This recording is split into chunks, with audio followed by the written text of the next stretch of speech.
Bobby Wood Jr. And now a line drive base hit into right field. That's Bobby's second hit. And he's going to dig for two. He is in there with a hustling double with one down. Well, y'all, game number 2 is already in the books, and unfortunately, that means loss number 2 is also in the books for the Kansas City Royals. Welcome to the Royals Recap. I am Jacob Milham, as always. Before we get started, I have to remind you, if you want to stay up to date on the Kansas City Royals, the best place to do that is over at RoyalsReview.com. You can also follow them on X, on Facebook. There's always content coming out during the games, after the games, and really anytime in between games. A lot of good stuff coming from, I know Matthew Lamar and Jeremy Greco, my podcast co-host, have a couple of good pieces coming out this week. So very, very excited to read what they put out. But we are here to talk about Saturday's loss against the Minnesota Twins. It was an experience, to say the least. It was another low-scoring affair for the Kansas City Royals, only recording one run the entire game, coming off of a MJ Melendez single that scored a Bobby Wood Jr. in the bottom of the 6th. Outside of that, the Royals bats really didn't do a whole lot. We will get into that. But something I feel like I need to get off the chest. This was the issue for most of the game before really the 8th inning and 9th innings occurred. The umpire, Trip Gibson, behind the plate was absolutely atrocious. I am very much looking forward to seeing that umpire scorecard because, man, there were several missed calls left to right in that strike zone. And did Kansas City benefit from a few of those calls? Yes. But I think that if you look at the entire game, the Minnesota Twins were the biggest beneficiaries of those calls. And really, some of those strikeouts and holding back on some walks that were well-deserved, it really hindered the Royals' offense. And you were starting to see some of that frustration boil over. I know on Hunter Renfroe's last strikeout, yes, that ball was in the zone for everyone watching at home. But it had been such an issue throughout the game of a bad strike zone that it was palpable through the screen. You could feel the veterans' frustration. But it's not like the Royals were putting a whole lot of balls in play, unfortunately. There were only 5 hits throughout the entire game, and 3 players accounted for those hits. 2 from Bobby Wood Jr., 2 from MJ Melendez, and 1 from Adam Frazier. He legged out another infield single, so kudos to him. Listen, I know Adam Frazier was an easy guy to bag on to start off the season. There is value, though, at the bottom of the lineup for I think the word would be feisty, a feisty veteran who can just make things happen. And it wasn't perfect out in the field, but he had some pretty important plays there as well. So I'm okay with what I'm seeing from Adam Frazier so far. I'm hopeful that Michael Massey comes back sooner rather than later, but for the time being, the Royals could do much worse than having Adam Frazier in the bottom half of the lineup and starting at second base. A couple of rough performances throughout the lineup. Maikel Garcia, after having that leadoff home run on opening day, followed it up with a 3 strikeout performance. That's not going to stick at the top of the lineup.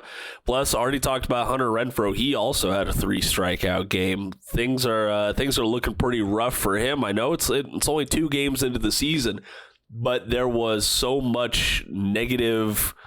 Not energy, not vibes. There was such a negative outlook, I guess is the word, for Hunter Renfroe in a Kansas City Royals uniform. And his performance so far is doing nothing to dispel that. But like I said, it's only 2 games in. We'll see what happens. Nick Lofton made his 2024 debut, and unfortunately, he had three at-bats as a designated hitter in the 8-hole and no hits. I would like to see him get more play at second base while Michael Massey is down, but I'm sure manager Matt Quatraro is going to go with what he feels like is the more advantageous lineup when it comes to actually who is playing in the field. Speaking of Quatraro, coming up later on in the show, we will hear from manager Matt Quatraro and pitcher Seth Lugo, who was the real Royals star on Saturday. Listen, he was great. Seth Lugo was absolutely magnificent to watch. I'll show some recency bias. I kind of preferred watching Lugo pitch more than Reagan's. It was just a very masterful work around the Minnesota Twins lineup. He pitched 6 scoreless innings, only allowed 2 hits and 4 strikeouts. That's really what you're going to see from Seth Lugo in the top half of this rotation. You're going to see a guy who's not going to overpower batters or doesn't rely on that to get work done, but he's going to induce ground balls. He's going to induce soft contact. And that's what he did for the most part. He is also, according to Bally Sports, he is the first Kansas City Royals pitcher to pitch 6+ scoreless innings in his debut since Eric Skoglund all the way back in 2017. I didn't think I would hear that name for a long while, but here we are in 2024 talking about him. Yeah, and I think that's the gripe right now. What we are seeing so far out of the 2024 Royals is much more akin to the 2023 Royals than anything at all. I get it. They have at least scored in their first 2 games, which is good. Comparing it to the watermark of, what was it? It was like 20 scoreless innings straight to start off the 2023 campaign. Another watermark, I guess, that I'm looking at is the Royals, unsurprisingly, but also something underrated, is between Cole Reagans and Seth Lugo. They have started off the season with 2 quality starts. That wasn't a benchmark that you saw hit very often for the Kansas City Royals back in 2023, and last year's team didn't even have 2 quality starts until almost mid-April, back on April 9th when Chris Bubich pitched against the San Francisco Giants. And that is going to play. Having multiple quality starters in this rotation should keep Kansas City in the game. And frankly, it did, even though there were some very frustrating calls from behind the plate.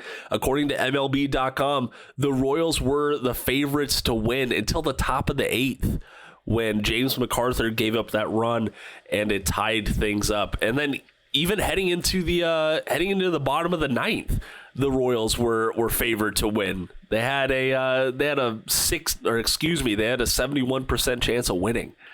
And lo and behold, the 9th happens. Will Smith, the veteran guy, making his return to Kauffman Stadium, and the maybe presumed, de facto, however you want to say it, he was kind of the guy that fans were looking at in the offseason, said, hey, he's going to be the closer. He's got this good track record, and we'll have him hold down the closer spot until one of these young guys comes along, a James McArthur or a John McMillan or a Will Klein, either one of those guys or anyone else who surprises us. But unfortunately, Smith came in and, for lack of better terms, for all y'all who don't like PG-13 language out there, close your ears, he shit the bed. All right, there's really no other way to put it. He allowed 4 earned runs. That is right, 4 runs against the Twins. He also took the loss. Thankfully, Lugo did not take the loss like Cole Reagans did last night. Yeah, it was up until that 9th inning. It was really, oh my gosh, the umpires are keeping things close, and oh my goodness, these Royals batters just aren't producing, which they didn't. I'm not saying they did. 1 run and 5 hits is not going to get it done against a 2023 postseason team like the Minnesota Twins. Did I like that the Royals did something against Joe Ryan? Yeah. I mean, 3 hits and 1 earned run is something at least. But he still comes out of that start looking pretty dang good, if you ask me. Oh, there's 160 more games to go. I get it. This has not been the start to the season that anyone wanted. Probably Minnesota Twins and a good chunk of other MLB fans out there foresaw this happening.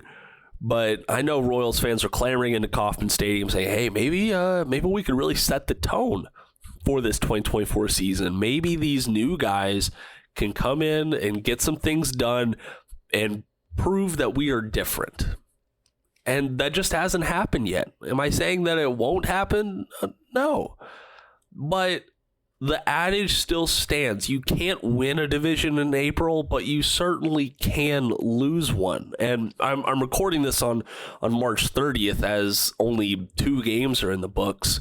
But there's not a whole lot of positives to go, hey, this is a positive trend. This is something that the Royals can build upon heading into the rest of the season. That hasn't revealed itself yet. I will say I was very, very pleased with MJ Melendez and his performance today. I get it. Folks are going to bag on him with the double that went over his head. Honestly, just like the broadcast said, I don't think any left fielder was getting to that ball. It was a well-struck ball that bounced off the wall, and ultimately the runner was held to a double. That's all that can happen. Melendez got to the ball, and he limited the run. That's kind of all I wanted to see.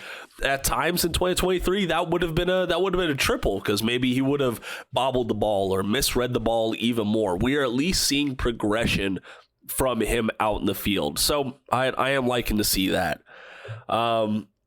Bobby Witt Jr., man, he reminded us of why he is that guy today.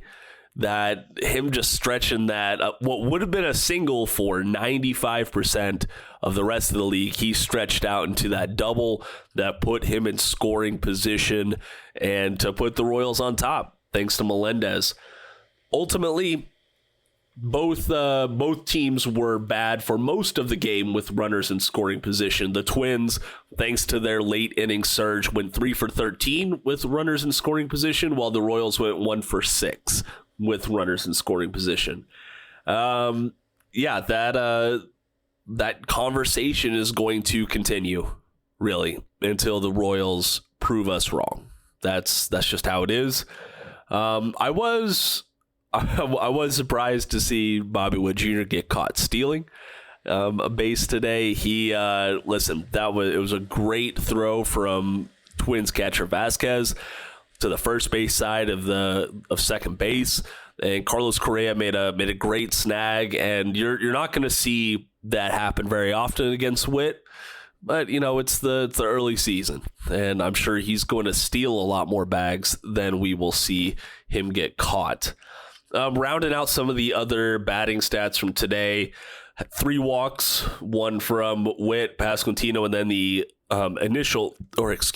intentional walk to Salvador Perez that set up that MJ Melendez RBI. 11 strikeouts as a team, which is absolutely not going to play either. Twins bullpen from Ryan to the bullpen really just had Kansas City's number. Moving over to the pitcher side, just to kind of clarify some things. John Schreiber in his Royals debut, it was dicey to say the least. It was not looking very good for most of it. He got out of a jam. He showed some fire coming off the mound, and rightfully so. It was a lot of free bases. He hit 2 batters. He allowed a hit as well. He got a strikeout, and then Adam Frazier turned a ground ball into a double play. So he got out of the inning unscathed, and that's what really matters in the grand scheme of things. But I don't feel very confident in seeing him come up in the 7th or the 8th inning right now. He still has some work to do to earn Royals fans' trust. John MacArthur, a guy who myself and many, many other Royals content creators out there saw, like, hey, this guy can turn his September performance and maybe end up this team's closer by the middle of the 2024 season. He still has a lot of things to prove to us. And unfortunately, he showed some debut jitters. This was his first game in 2024, so there is something to be said about that. But he allowed 2 hits. He allowed a run. He did get a strikeout, and ultimately he blew the Royals' lead, which was frustrating. But we'll see what happens there. And then Will Smith, it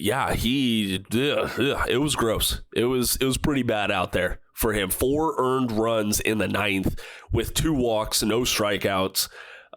He also had a hit batter, so it's not going to get it done. I get it. You can't rely on your bullpen to be shut down every single outing, but outings like that are not going to keep Will Smith or any reliever on this Royals roster for very long if they continue doing that. So ultimately, Sunday, your boys in blue are playing to avoid a sweep. That's right. They're playing to avoid the sweep against the Minnesota Twins on Sunday. Baseball Brady. You know what? If we can have Bobby Baseball, can we have Baseball Brady or something like that? Maybe. I don't know. I'll try to make it a thing, but I don't bet on it. Don't bet on it. Brady Singer will be taking the bump in Kauffman Stadium in the series finale tomorrow. He will face off against another very good pitcher in their own right, Bailey Ober is how you say his last name. And the Royals really need to bounce back. There wasn't a whole lot of lineup changes, and I'm not calling for massive lineup changes in the series finale, but there do need to be some changes. I think Salvi needs to DH on Sunday, get Freddie Fermin in that lineup, maybe give him a shot. And then I would also like to put Nick Lofton in Adam Frazier's spot. Now, I get it. That does throw off some of the matchup balance, but I can I'll look at the stats and I'll still trust that judgment if you ask me. So coming up on the other side of the ad break, we will hear from manager Matt Quatraro and starting pitcher Seth Lugo moments after his Kansas City Royals debut. Stay tuned.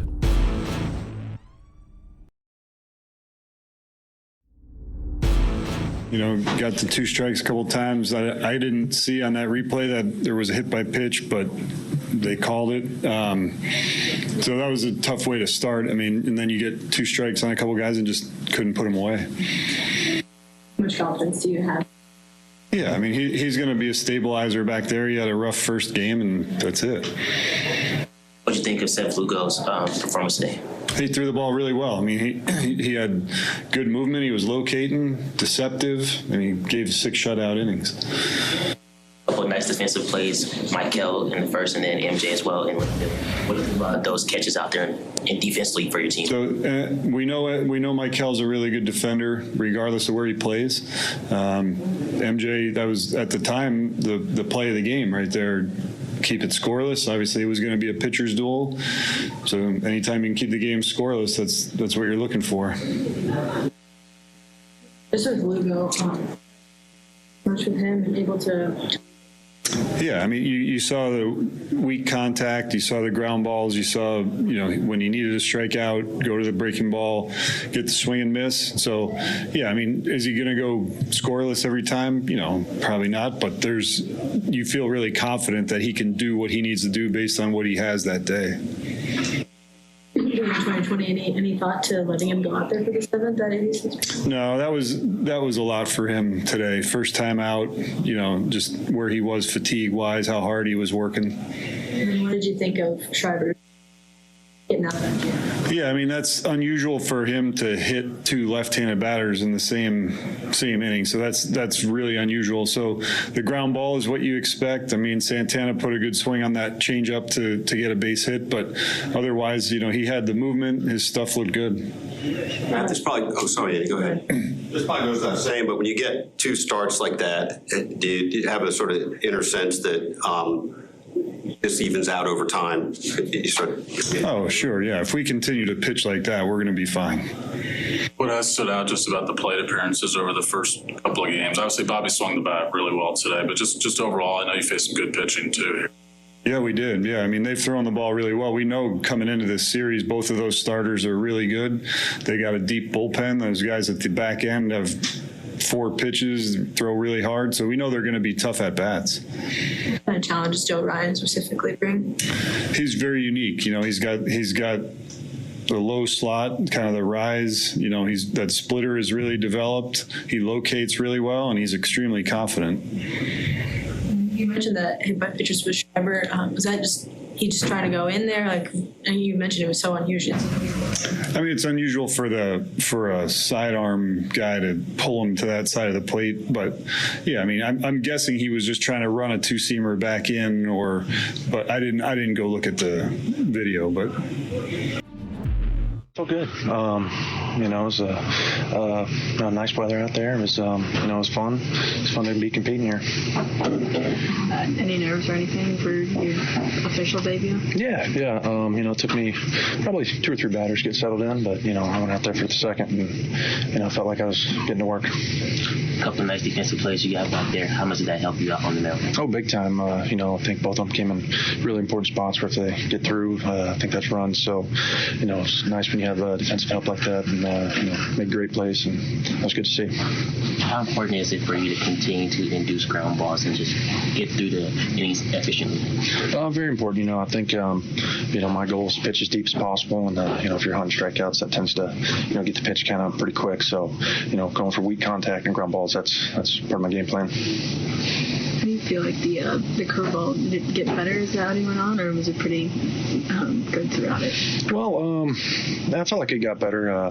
When it needed to be good, it was good. Early in the game, I was trying to get some over. Didn't quite get to some locations I'd like, but, when I needed it, it was there. I mean, just when you walked in, I didn't know pitchers do it like that. What's that like for you? You like the quick tempo, or? Well, I like the quick tempo when I'm out there. When I'm sitting down, I like a breather. I think after, the 3rd or 4th, I said in the dugout, let's hit for a little bit, give me a breather. What was it like working with Southie back there for the first time in Conference Stadium? It was fun. We sat down before the game and had put together a game plan, and we executed it pretty well, and I think we worked well together. Are you surprised MJ got to that ball in the left field? Not particularly. I know he can move out there, but it was a great play. Same for the play that Garcia made too at third base early on. I know how good of a third baseman he has too, so not surprised, but glad he made it. All right, that is going to do it for today's Royals recap presented by Royals Review. Once again, Ober and Singer will be your starting pitchers for Sunday's series finale, and then the Royals go on the road for the first time. Their very first road trip, they travel out to Camden Yards to face off against the Baltimore Orioles, another postseason team from last year and another team who's looking very strong to start off this season. You're going to want to tune in for Sunday's game, see if this team has any fire, any bounce back after 2 very decisive and disappointing losses to the Minnesota Twins. But for now, go check out RoyalsReview.com and also give them a follow on Facebook and X to support all the work that is going over there. From myself and the rest of the Royals Rundown podcast crew, we thank you for your support. Thank you for listening. And until next time, go